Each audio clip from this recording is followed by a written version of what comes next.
299 জন রোগীকে ধর্ষণ করার অভিযোগে ফ্রান্সের এক চিকিৎসকের বিচার শুরু। চিকিৎসা নিতে আসা অন্তত 299 জন রোগীকে ধর্ষণ অথবা যৌন নিপীড়ন করার অভিযোগে ফ্রান্সের একজন চিকিৎসকের বিচার শুরু হতে যাচ্ছে। তার বিরুদ্ধে যেসব রোগীকে যৌন নিপীড়ন করার অভিযোগ উঠেছে তাদের অনেকেই শিশু ছিল এবং বেশিরভাগ রোগীকে অচেতন অবস্থায় যৌন নিপীড়ন করা হতো বলে অভিযোগ উল্লেখ করা হয়েছে। অভিযোগ ওটা এই চিকিৎসকের নাম জোলো স্কয়ারেনকো। তার বয়স এখন 74 বছর।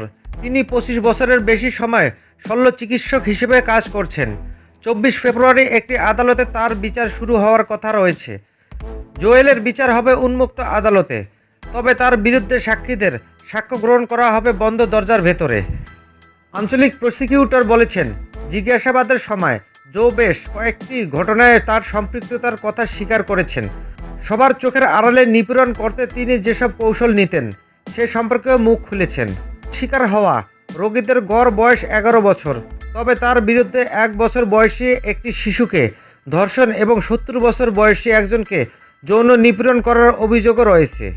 1989 সাল থেকে 2014 সালের মধ্যে যৌন নিপীড়নের এই ঘটনাগুলো ঘটিয়েছেন বলেও অভিযোগে উল্লেখ করা হয়েছে। ওই সময় তিনি পশ্চিম ফ্রান্সের বেশ কয়েকটি হাসপাতালে কাজ করেছেন। জোয়ের বিরুদ্ধে 111টি ধর্ষণ এবং 189টি যৌন নিপীড়নের অভিযোগের বিচার হবে। একজন চিকিৎসক হিসাবে তিনি নিজের পদের অপব্যবহার করেছেন এবং দিন দিন তার কুকর্মের সংখ্যা বেড়েছে। শিশুরাই মূলত তার শিকার হয়েছে।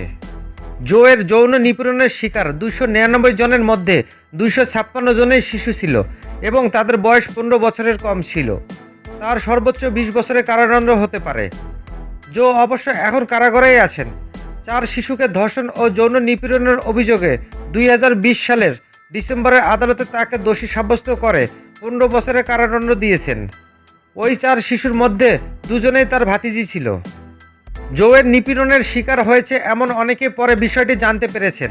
এমনকি কেউ কেউ কয়েক দশক পর তার সঙ্গে ঘটা অপরাধ সম্পর্কে জানতে পেরেছেন। তাদের সবাই জোয়ের বিচার কার্যক্রমের অংশ হতে চান না। 2005 সালের শেষ দিকে শিশুদের যৌন নিপীড়নের ছবি অনলাইন থেকে নামানো অভিযোগে দোষী সাব্যস্ত হয়েছিলেন জো। সেবায় আদালত তাকে 4 মাসের কারাদণ্ড দিয়েছিলেন, কিন্তু চিকিৎসক হিসেবে কাজ করার ওপর কোনো নিষেধাজ্ঞা আরোপ করা হয়নি। 2017 সালে অবসরে যাওয়ার আগ পর্যন্ত জো বেশ কয়েকটি হাসপাতালে কাজ করেছেন।